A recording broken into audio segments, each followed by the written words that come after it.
Welcome to Mini Fights. My name is Brian, and I like to paint stuff.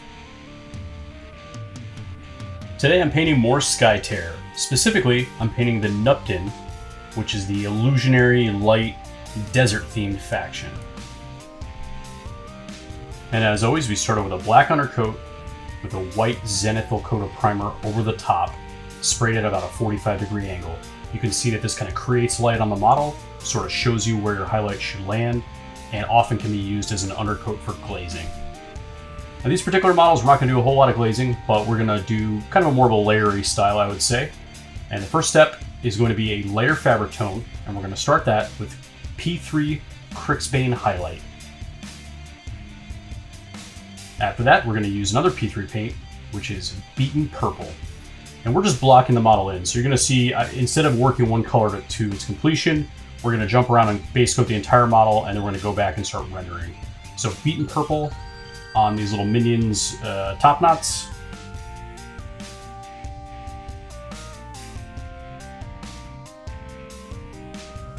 And we're also going to apply Beaten Purple to the fabric trim, I guess I would call it, as a secondary fabric.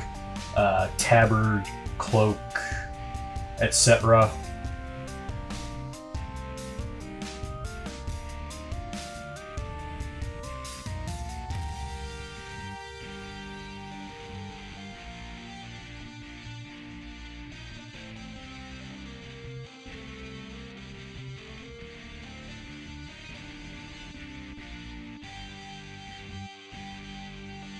P3 paints, they tend to cover pretty well.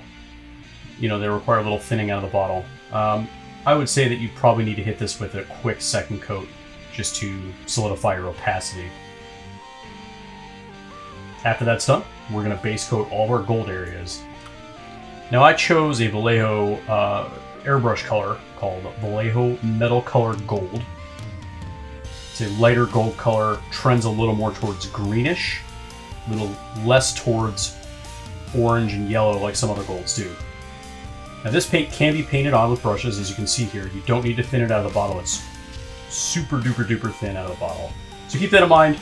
You're just going to basically load your brush up very minimally with it. It's very strongly pigmented, but you can definitely brush it on.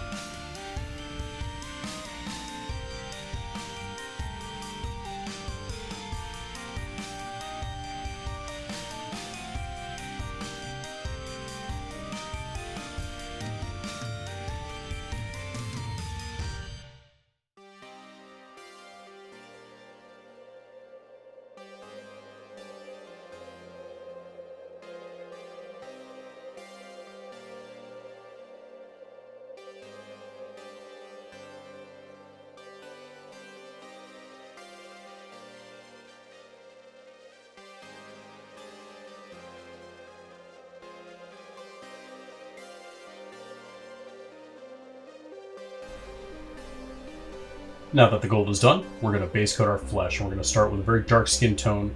It's going to be P3 Umbral Umber. Not a whole lot of flesh on these models. The minions don't have any because I'm going to paint them like they're made out of sand, essentially. So it's just the two heroes. They don't really have a ton of exposed flesh. Hands, feet, faces, basically. That's about it.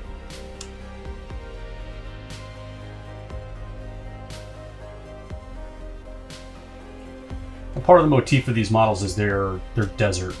You know, that's their theme. So we're going to start with this real bright orange. I know that sounds crazy. It kind of looks crazy right now. But just follow along. It'll work, I promise. We're going to paint all the bases with this. This is GW Jokero orange. Any sort of slightly desaturated light orange would work. It doesn't really particularly have to be this paint. I've used other paints in the past using this sort of desert-based technique. Now you can see here on the minions, they're basically a swirl of sand and earth kind of forming, and then they have like armor and cloak and stuff on top of that. So I'm going to actually use the sand color even up on their arms and up that swirl that their lower body is made out of.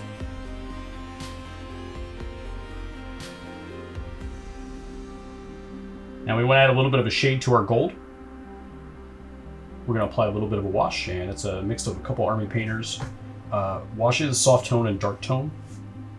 You could use GW, Agrax, Earthshade, anything that's kind of on the darker brown side or slightly reddish maybe.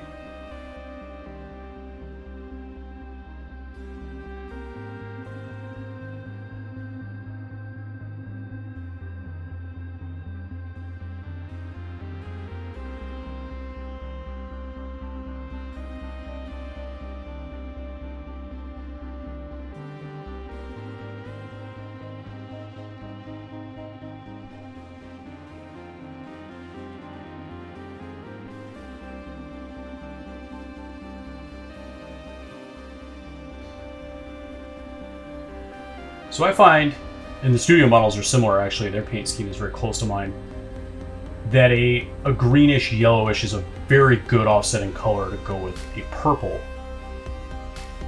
as well as sort of like a bone white goes well with purple too. So we're going to kind of incorporate all that into these models. So it's really a lot of colors that I think work well together. It's really almost like two schemes put together that complement each other very well. So we're going to paint this Vallejo game color, fluorescent green. It's very transparent, so you're going to have to put a little white down on some of the areas to make sure that it's blocked out white, because whatever's underneath will show. If you have like one little mark on there, it will show through this paint. So it's real thin, kind of a glaze. Build up a couple thin coats while you're putting it on. You'll see as I'm going here that it gets brighter and brighter on the second and third coat.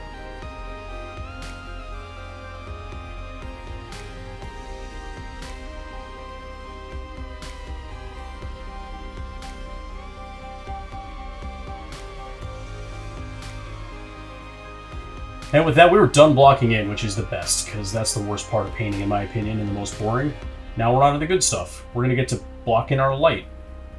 Now we're going to push this fabric color towards a bone, kind of off-white, a warm tone, even though there's kind of a coolish gray tone underneath now, and that's going to create our shadow. So we're going to paint all the creases and raised areas of the fabric with P3 Menoth white. It's kind of just a bleached bone would be the old GW color. I don't know the modern GW colors very well, but there's a lot of analogous colors out there that work just fine for this.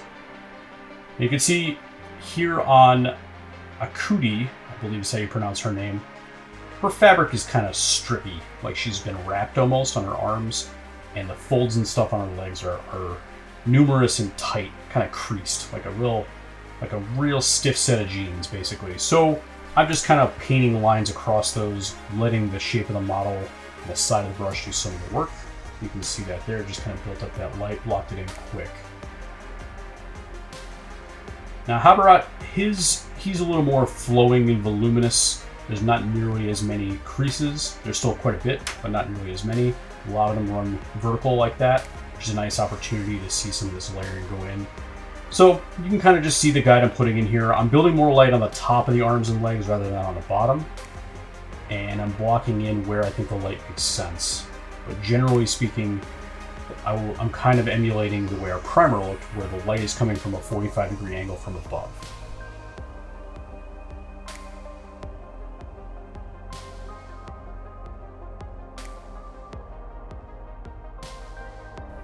This is the most fun part, which is the final highlight on this. This is Menoth white highlight. It's pretty close to just pure white. It's just, again, a little warmer.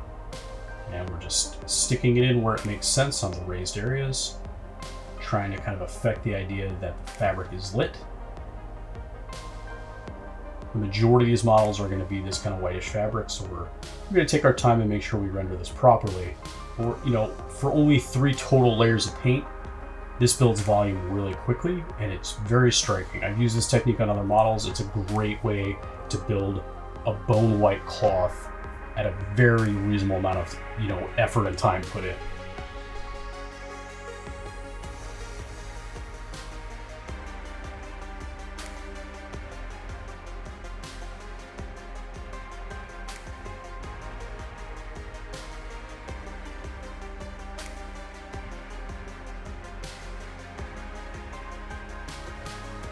And I enjoy the way it's coming out on Akuti. Her bandage kind of style of arm fabric really takes that edge highlighting pretty well. And that's going to be it for that. 3 steps, we're done for that particular area of the model. Looks nice and rendered, and we can move on to the next step. And the next step is going to be mix a couple of colors with purple. Purple's an interesting color to build up. You can't really often just mix in one color. It starts to push it too much towards a pink that ends up chalky, or a color that doesn't have enough value shift. So usually you have to put in a white of some sort. I put in Menoth white, but I put in a little orange as well to give it more of a tonal quality that I wanted, not pushing it into that whitish pink immediately.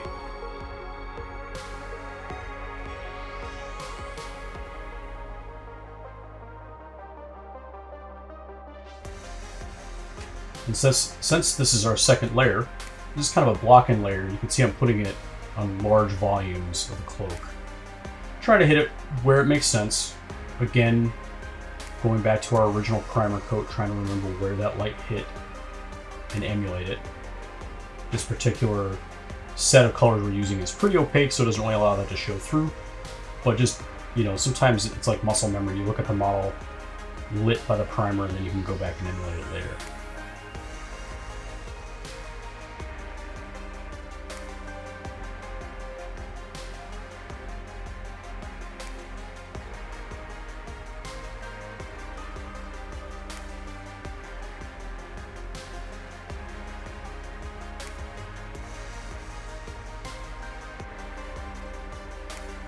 Alright, next step, mixing up another color. It's the same color we had before that we mixed, adding a little more ice yellow to it to punch it up a few more steps of value. And this we're going to apply much more selectively. And we're building up another layer on the purple. The purple itself is going to take, I think, a total of 4 layers to get it where we want it. This approach is entirely up to you how many layers you want to do. I think 3 is going to be the minimum. You know, shade, middle tone, highlight.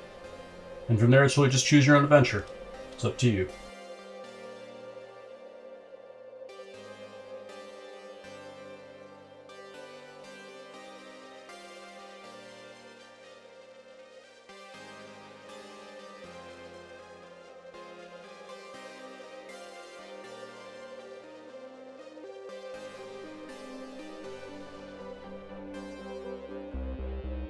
There's qualities of different fabrics.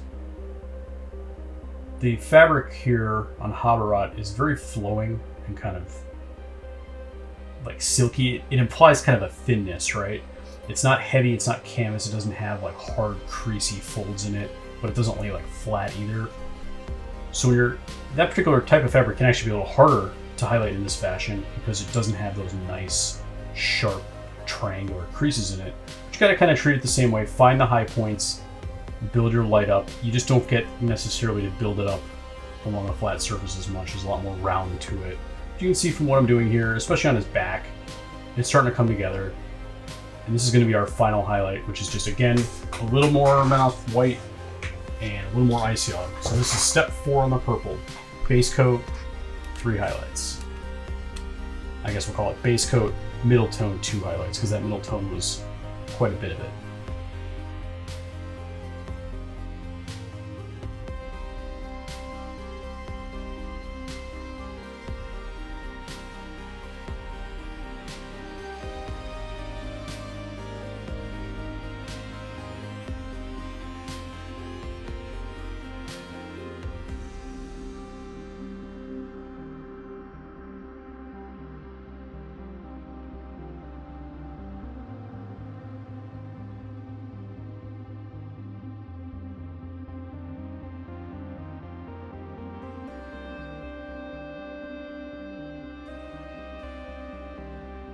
Akuti has a little bit less, she's a little less work intensive, but this fabric here is a little challenging. It's got kind of wavy folds in it.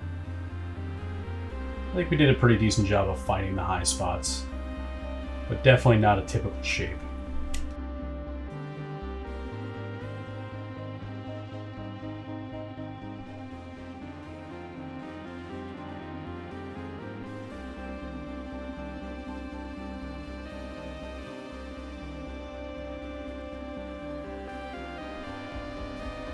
Alright, now it's time to block in our first layer, our first additional layer on our dark skin tone. We're taking our original umber, we're mixing in a little bit of Vallejo model color light orange. That's the only 2 colors we're going to use here. you're just going to continuously build up steps. You can see there's more light orange in the mix. A little more body. Get a little bit more definition and volume built. On this model, I was trying to make sure that her face really, the peaks of her face showed as much as I could, and her hands. The feet, less so just because of how low they are. I guess the heels you can see a little bit, but not as important ultimately.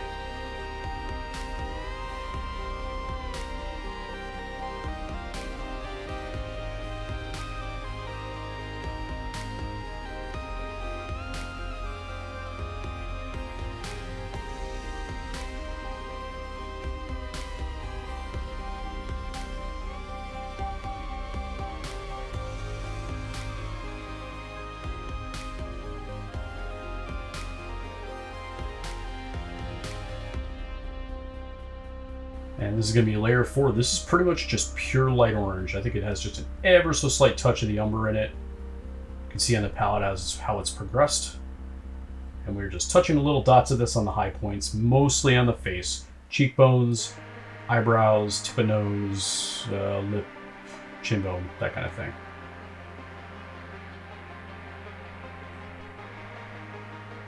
And Habarat doesn't have a face to paint because he's got a gold like death mask. We're just tapping the knuckles just to make a little more definition there. And while we're at it, we're just going to base coat his hair black. And one thing I did notice is at the end of this video, I didn't actually highlight his hair. So if I was you at this point, after you base coat it and it dries, you know, just mix a little white into it or a little ice yellow into it and apply one highlight just to give the hair a little bit of volume. But I forget, so when you see these models at the end, if you notice it's just black void around his head, that's the hair I forgot to highlight. I fixed it, but too late to record, so c'est la vie. This is a fun step. We're going to throw a little white onto our fluorescent green. And we're just brushing it down from the tips of the weapons. So the ends of the weapons are going to glow the most, and then the glow will recede towards the bottoms of the weapons. Just make the white nice and thin so it's not chalky and building up texture too much.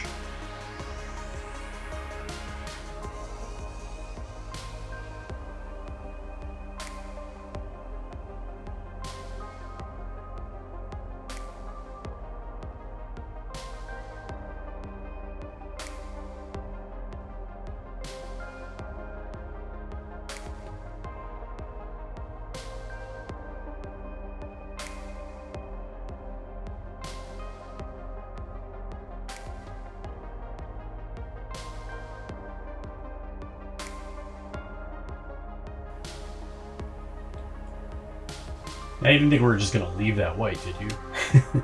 Can't do that. We're going to glaze it with another fluorescent paint.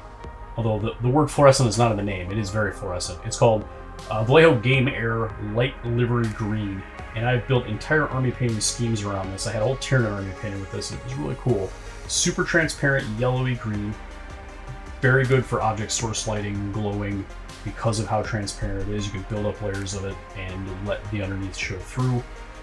So we're just going to apply glazing. Now, glazing is a way of, you're essentially filtering the color. So it's not a wash. You're not letting the paint pool up on the miniature. You're flattening it out and spreading it evenly across the surface. And sometimes it may take more than one coat to get to the level of filtering that you want, but that's how you build those layers. They dry super fast. Last step on the weapons, going back with white and just giving them like a little kind of a pointy highlight on the end. Picking up the center edge of the blades, that sort of thing.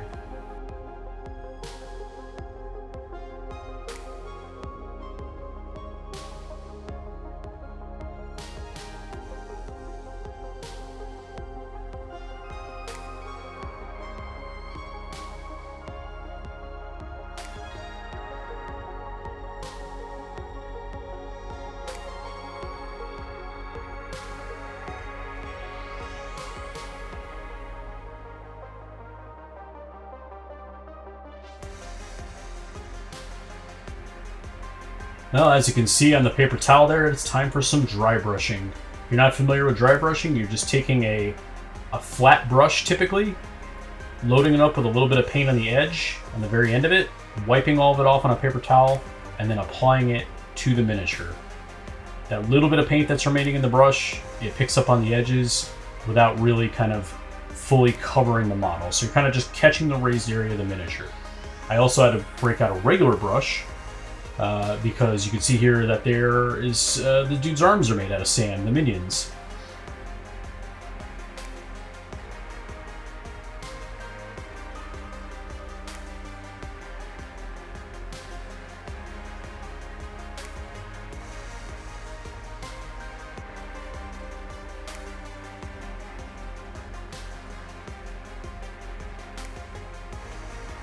The last step here is going to be to dry brush with mint off white highlight. Again, almost white, it's just a little bit off white. And in addition to the dry brush, we're going to highlight the minion areas that are part of the integrated part of the model. In this case, the swirls, we're just going to put a little white highlight kind of down the center, kind of a cylindrical shape, so that makes sense. A little point of white here and there on the arms, which are apparently made of sand. At least in my world they are. And that's pretty much it for painting. Now we're on to just adding a little bit of zazz to the base. This is obviously entirely optional, but I really like it for this style of base. It adds a little bit of an extra color, a little more visual interest. We're just dabbing a little glue on. We're going to take some of these tufts. A bunch of different brands make these.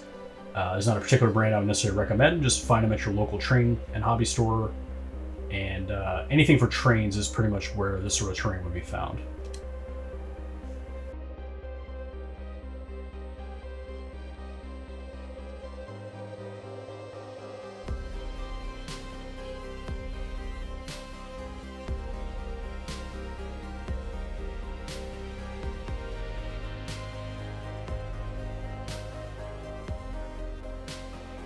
Alright, so we have tufts. We've kind of put them where they make logical sense.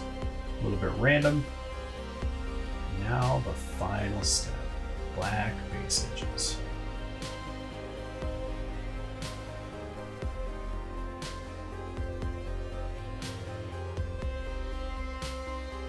I think I'm gonna have to start playing the Final Fantasy You Won the Fight theme. That every time I start painting some base edges black. Just feels like I beat the boss and the game's over and get that nice feeling of accomplishment. Ties the room together, distinguishes them from the board or the table they're on for any sort of miniature, even these models that are for essentially a board game. And as you can see, they look real done now. And that's it, we're done. About 4 hours of total work. You could certainly push the layering further, add more colors, add more distinguishing markings, things like that. I think this is a good place to stop for these miniatures. I'm going to continue to paint my expansion models in the same scheme. They very much stand out against my Kuromo that I painted last. That's going to be the plan, is that each faction looks very different on the tabletop, but very similar to each other. I think the basing really helps tie them together that way as well. So that's a huge part of it. The basing will be uniform across the faction. And thanks so much for watching another installment of Mini Fights. Appreciate you coming along on the journey with me. It was very fun. I'm really happy with the way these models came out. I hope you like them too. Hope you learned something. Like, subscribe, and I'll see you next time.